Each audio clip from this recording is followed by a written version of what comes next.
εκλογικό αποτέλεσμα δεν είναι προσωπικό εκλογικό αποτέλεσμα.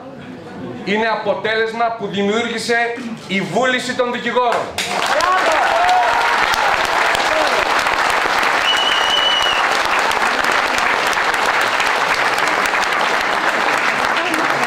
Αν το αποτέλεσμα αυτό χρεωθεί σε πρόσωπο, θα είναι η θελημένη παρερμηνία της γνήσιας βούλησης των δικηγόρων.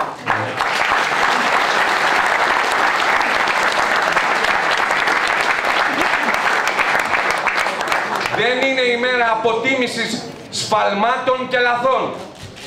Είναι ημέρα κορύφωσης της απόφασης οι δικηγόροι να αλλάξουν κεφάλαιο. Να πάμε σε μια άλλη εποχή.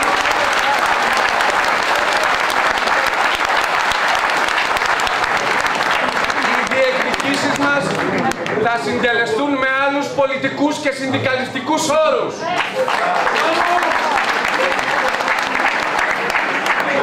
Θέλουμε, ξέρουμε και μπορούμε να αλλάξουμε την καθημερινότητα, να αυξήσουμε το κύρος και να καθιερώσουμε την αξιοπρέπειά μας.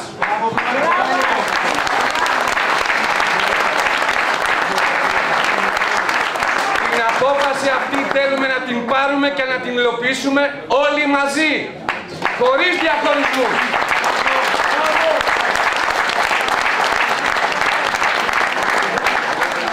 Το αποτέλεσμα δεν αποτελεί έπαθλο για κανένα κομματικό σχηματισμό.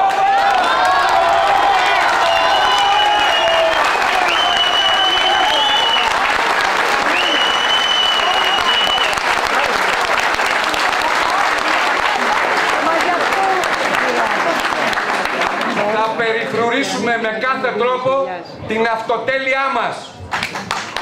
Θέλουμε και μπορούμε από αύριο να χαράξουμε κοινή πορεία, που θα είναι πορεία διεκδίκησης.